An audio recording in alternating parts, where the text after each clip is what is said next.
Oo. Um, so, ang update is, nasa loob, sa detention, si former President Duterte. Meron siyang access ngayon sa kanya lawyer na confirm na ng ICC na ang lawyer niya ay si Nicholas Kaufman. At araw-araw sila nag-uusap ngayon. Araw-araw sila nag-uusap ng kung anong gagawin sa kaso. At almost every day, meron din akong oras sa pagbisita sa kanya. Ang pinag-uusapan naman namin ay unang-una yung bayan, pangalawa yung pamilya, and pangatlo yung mga mensahe niya para sa ating mga kababayan. Ang susunod naman ay ang estado ni Attorney Bingbong Medialdea. Hindi ko lang kasi alam kung hanggang saan ang gusto niya sabihin sa publiko sa kanyang health concerns ngayon. Pero siya ay nasa hospital hanggang ngayon. Nakita naman natin yung kanyang pag-collapse doon sa ICC detention kahapon. So hanggang ngayon ay nasa hospital siya. At meron atang mga procedure na gagawin sa kanya. Hindi ko lang masabi kung ano yung mga procedure na yon. Siguro bagay na tanungin natin ang kanyang next of kin o ang kanyang asawa sa kung ano yung mga health concerns ngayon ni Attorney Medialdea. Pagdating naman kay Attorney Harry Roque, wala siya ngayon dito sa The Hague. Nandito siya sa Netherlands. Pero nandoon siya sa isang lugar sa labas ng dahig para mag-file ng kanyang asylum documents. So wala akong update kung ano yung mga pangyayari doon sa kanyang pag-file ng asylum documents. Bagay siguro na mag-request tayo ng interview with Secretary Attorney Harry Roque kung anong estado ng kanyang pag-file ng asylum dito sa the Netherlands. So, first question po from Marisol Abdurrahman, GMA News. Sola? Marisol? Wala. Jace, can you hear me? Yeah, Jace? yeah. Loud and clear. Okay, ma'am. Ma'am BP, good afternoon po. Gandang hapon. Ma'am, while you are there po, we'd like to ask lang, kumusta po ang OVP without you now, ma'am? How is it functioning po? Or kahit nandyan kayo, are you still working? Yes ma'am, opo. Okay lang po ang estado ng Office of the Vice President. Patuloy po kung ano man yung naiwan na mga projects sa maliit namin na budget. Ngayong taon na ito ay tumutuloy po siya. Daily po ang communication namin ng aming USEC at ASEC ng Office of the Vice President. And ito po ngayon, ginagamit ko na laptop, kakakuha ko lang para makapagtrabaho ako sa mga office work na kailangan namin at gawin yung mga meetings na kailangan ko gawin sa trabaho ko dyan sa Office of the Vice President. Alright. Ma'am, pasensya na ha. I hate to ask this pero may panawagan po ang palasyo na as Vice President, yet though they understand you as a daughter, a lawyer, pero bilang Vice President daw po, kayo rin ho ay meron din daw tungkulin sa mamamayang Pilipino. Kaya ang panawagan nila, ma'am, is umuwi ka na rin daw dapat dito para magampanan niyo po ang kanyang tungkulin. Ay, inyong tungkulin rather. Right, opo. I perfectly understand that. In fact, hindi ko naman din gusto talaga na magstay dito, no? Dahil ang mga anak ko, ang pamilya ko ay nandyan sa Pilipinas at ang trabaho ko ay nandyan sa Pilipinas. Pero as Vice President, may duty din ako sa isang kababayan natin, isang Filipino citizen who is held against his will dito sa ICC Detention Center. So, wag na nating isipin na tatay ko siya. Isipin na lang natin na Vice President ako at gumagawa ako ng paraan kung paano maibalik natin ang isang Filipino citizen sa ating bayan. At hindi ko nakakalimutan ang aking trabaho diyan sa Office of the Vice President. Araw-araw kami nag-uusap ng aking mga kasamahan Iilan na lang naman po ang naiwan na projects dahil approximately 700 million yung budget namin dyan. At yung projects namin, karamihan ay magdidepende sa end of school year ng mga kabataan dahil nakatutok kami sa advokasya namin sa edukasyon. So ang preparations namin ay before magbukas ang bagong school year sa mga GIDA areas ng mga public schools natin. So, yes, multitasking ako. Nandito ako as Vice President, ginagawa ng paraan paano maibalik ang ating dating Pangulo sa ating bayan. Nagtatrabaho ako through our satellite offices, through our central office of the Vice President. Tuloy-tuloy ang serbisyo namin para sa bayan. At yes, wala po akong balak na tumira dito sa Netherlands. Hindi ko po gusto tumagal dito.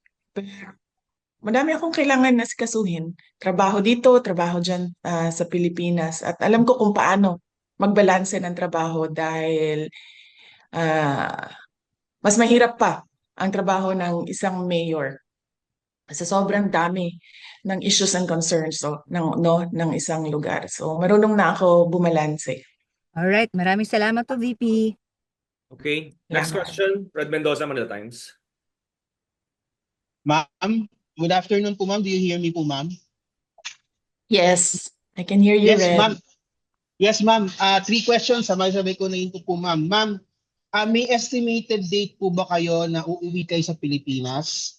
Number 2, how much po ang gagastusin ng pamilya ninyo sa legal defense ni former President Duterte? Number 3, are you going to join na po ba the rallies of the PDP laban coming forward pag bumalik po kayo dito sa Pilipinas? Yun lang po ma'am. Unang-una, hindi ko pa, meron akong return ticket dahil sa April yon. Dahil kailangan kasi required siya bago ka makaalis ay meron kang return ticket. So meron akong return ticket sa April. Hindi ko alam kung hanggang kailan ako dito, sa totoo lang, dahil hindi pa nabuo yung legal team ni dating Pangulong Rodrigo Duterte.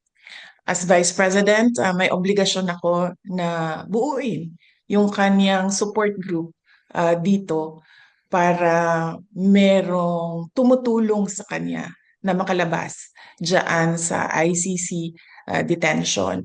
Pangalawa, magkano ang gastos ng pamilya namin sa kaso ni Pangulong Rodrigo Duterte sa ICC?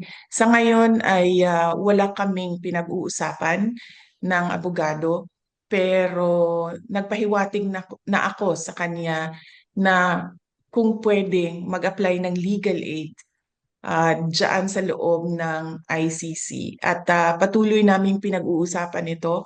Kahapon may meeting kami, hindi namin na take up ang topic ng budget. Pero alam niya dahil noong isang araw ay sinabihan ko na siya na malaki ang posibilidad na mag-apply kami ng legal aid at hindi ito privately funded case.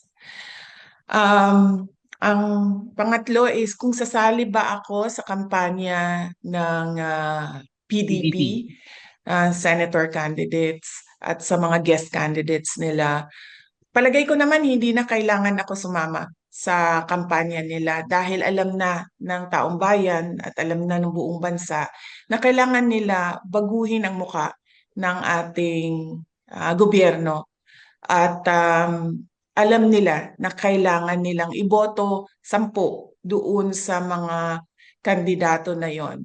Unang-una, yung mga kandidato ng PDP, Senator Bongo, Senator Bato de la Rosa, Attorney Hinlo, Attorney Bondoc, Philip Salvador, and meron Vic pang Rodriguez, ma'am. isa. Vic Rodriguez ma'am. No, Vic Vic Rodriguez. Rodriguez is a guest candidate of PDP. So meron pa tayong isang PDP senator. And meron tayong apat na guest candidate. Si Attorney Vic Rodriguez, si Congressman Rodante Marcoleta, si Pastor Apollo Kibuloy, and si Dr. Richard Mata. So, tingin ko yun nga, siguro ang dahilan kung bakit inalis or ginawa ng extraordinary rendition ang dating Pangulo dahil mukhang magba-block voting ang buong Pilipinas sa 10 senador. Okay po, ma'am. Thank you po, ma'am. Okay.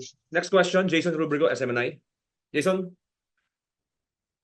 Hi ma'am, good afternoon po. Ma'am, dito po sa legal team po ni dating Pangulong Rodrigo Duterte, kamusta po yung pakikipag-usap natin doon sa listahan po ng mga abogado at kailan po natin inaasahan na magbubuo po ang legal team ni dating Pangulong Duterte? Mamayang gabi may darating na isang abogado, no? So kailangan ko siya kausapin, kailangan ko siya i-interview para maidagdag siya sa legal team. Hindi ko sila papangalanan dahil gusto ko protektahan ang kanilang privacy dahil baka mabombard sila ng kung ano-ano, no, na mga tanong o mga tawag o mga lobbying ng mga iba't ibang grupo, iba't ibang tao. So hindi ko papangalanan yung ibang miyembro ng legal team. Papangalanan ko lang ang lead counsel natin ay si Nicholas Kaufman. Okay. Ma'am, kanina po sa Senate hearing, you've said na gusto mong sumagot yung Armed Forces of the Philippines kung bakit nila pinayagan na mangyari ito kay Pangulong Duterte. Sa tingin niyo po ba may pananagutan po ang AFP sa nangyari kay dating Pangulo? Sa tingin ko ba may pananagutan? Yes, of course. Sa tingin ko ba pananagutin sila? Base sa sagot ng Secretary of Department of National Defense ay mukhang wala. Hindi sila pananagutin, pero yes, sa tingin ko may pananagutan sila. Dahil ang military, ang protector of the states and national sovereignty. At dagdag pa doon, merong isang unit dyan sa loob ng Armed Forces of the Philippines, itong Presidential Security Command, o dating tawag natin ay Presidential Security Group, masikat sila sa pangalang PSG. Ang trabaho nila ay magprotekta ng mga dating Pangulo. Kung makikita nyo, ang mga security detail ng ating former President Estrada, former President Arroyo, ay mga miyembro at ni former President Duterte ay mga miyembro ng PSG dahil mandato nila na protektahan ang former heads of state because these are kumbaga icons ng ating bansa and they're very important individuals para sa isang bansa.